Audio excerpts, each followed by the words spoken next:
अज़ीज़ान मोहतरम, शेख अब्दुल करीम हायरी ये वो शख्सियत है कुम की कि जिन्होंने कुम की हौज़े की बुनियाद रखी और आज तक ये हौज़ा कुम में कायम है। जितने उलमा वहाँ से पढ़ के निकल रहे हैं उनके अज्र व सवाब में शेख अब्दुल करीम हायरी शामिल है। यानी पहला कुम में हौज़ा बनाने वाले, कुम में हौज़े की बुनियाद रखने वाले। अजीज़ों, इनकी बायोग्राफी में मिलता है, ये कहते हैं कि शेख अब्दुल करीम हायरी कहते हैं कि मैं एक दिन सो रहा था, अब मैंने ख्वाब में देखा कि कोई शख्स कह रहा है कि शेख अब्दुल करीम 3 दिन के बाद तुम मर जाओगे। कहा जैसे ही मैंने ये ख्वाब देखा, ख्वाब से आँख खुली, अब वो कहते हैं कि मैं बिल्कुल ठीक था, कोई बीमारी नहीं थी मेरे बदन में, मेरे जिस्म में। ऐसा कैसे हो सकता है कि मैं 3 दिन में मर जाऊं? कहा मैंने इस बात को अपना वहम समझा कि ये ख्वाब नहीं, मेरा वहम है, और मैंने उसको टाल दिया। मगर जब 3 दिन गुजरे, एक मर्तबा ये कहते हैं कि मैं कहीं से जा रहा था, रास्ते में चलते चलते मैं गिर गया, और जो गिरा तो मैं उठ नहीं पा रहा। अब अजीज़ों, शेख अब्दुल करीम कहते हैं कि अब यकीन आ गया कि जो मैंने ख्वाब में सुना था वो सच था। अब दोस्तों ने सहारा दे के उठाया, मगर तबीयत बिगड़ती जा रही है। यहाँ तक अजीज़ों मिलता है कि उनके दोस्त उनको करबला लेके पहुँचे, मगर शेख अब्दुल करीम उठ नहीं पा रहे, बगैर सहारे के ये बिस्तर से उठ नहीं सकते, और इतने परेशान हैं कि अजीज़ों इतने परेशान थे कि हालत नज़ा इन पे तारी हुई। जैसे ही हालत नज़ा इन पे तारी हुई, ये बयान करते हैं कि मैंने देखा कि 2 अफराद मेरे पास आए और पास आके बैठे और कहा कि शेख अब्दुल करीम, हम आपकी रूह कब्ज़ करने के लिए ये गर्दिश कर रहा है। शेख अब्दुल करीम कहते हैं अब मुझे यकीन आ गया कि मलिकुल मौत पहुंच गया और मैं मर जाऊंगा।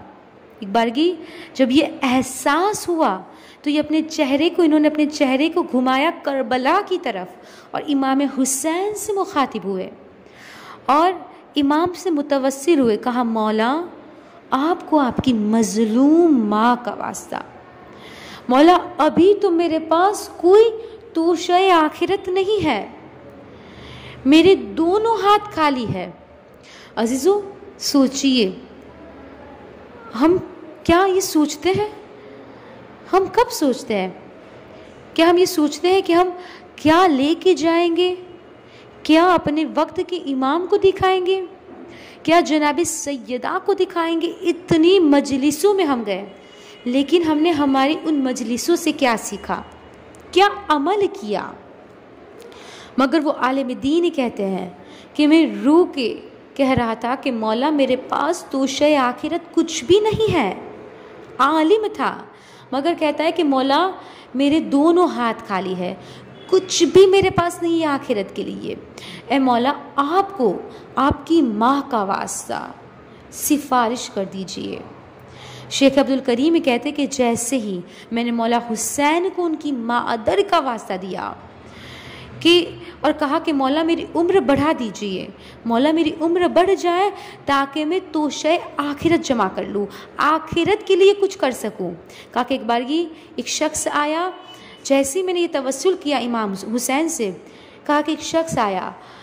अब शेख अब्दुल करीम कहते मैं सब देख रहा हूँ ख्वाब में कि घर वाले रो रहे, अब जान निकल रही है मेरी, कि एक मर्तबा एक शख्स आया और आके कहा कि मैं सफ़ीर हुसैन हूँ, मौला ने मुझे ये पैगाम लेकर भेजा है कि ये शख्स मुझसे मुतवस्सिल हुआ था, दुआ की थी तो मैंने इसकी दुआ बारगाह इलाही में की, कहा कि तुम्हारी दुआ कबूल हो गई। अजीज़ान मोहतरम, ये सफ़ीर हुसैन कहते हैं कि जैसे ही तुमने इमाम हुसैन से तवस्सुल किया, इमाम ने मुझे भेजा यहाँ पे, और इमाम ने कहा कि जाओ मलिकुल मौत से जाके कह दो कि हमने इनकी सिफारिश की है, लिहाजा इनकी रूह को कब्ज़ ना करना, खबरदार इनकी रूह कब्ज़ ना करना, क्योंकि उनकी उम्र बढ़ा दी गई है। और फिर वो दोनों फरिश्ते और जो सफ़ीर हुसैन यानी जो बयान करने वाला था वो भी ये बयान करके चले गए।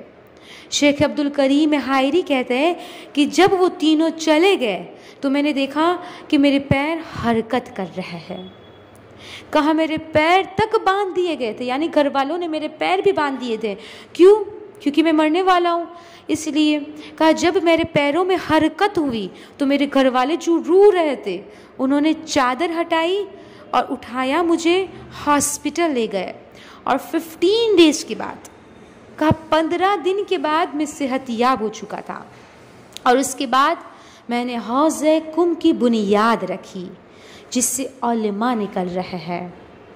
अजीज़ों, मौला हुसैन के वसीले से शेख अब्दुल करीम हायरी को ज़िंदगी मिल गई।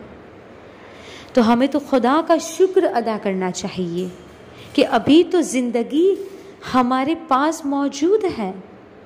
नहीं पता कल होगी या नहीं होगी, हम नेक्स्ट सेकंड भी ले पाएंगे या नहीं, नेक्स्ट अपनी अजीज़ों आखिरी या दूसरी सांस हम अपनी ले पाएंगे या नहीं ले पाएंगे, हमें खुद को मालूम ही नहीं है। मगर अगर अभी ज़िंदगी है तो ज़िंदगी में दुनिया की फ़िक्र मत करें, किसने क्या कह दिया, कौन क्या कर रहा है, ये फ़िक्र हमें नहीं करनी है। ये काम अजीज़ों ये हमारा है ही नहीं, मगर आखिरत की फ़िक्र करें। ये जो हमें सांसें मिली है ना, ये ऐसी है जैसे हमें सिक्के दिए गए हो, रकम दी गई हो। मौला अली कहते हैं तुम्हें सांसें दे के दुनिया में भेजा गया है, लिहाजा इन सांसों के ज़रिए इबादत करो, नेक अमाल अंजाम दो, ताकि हमेशा की ज़िंदगी में तुम मासूम के करीब रह सको।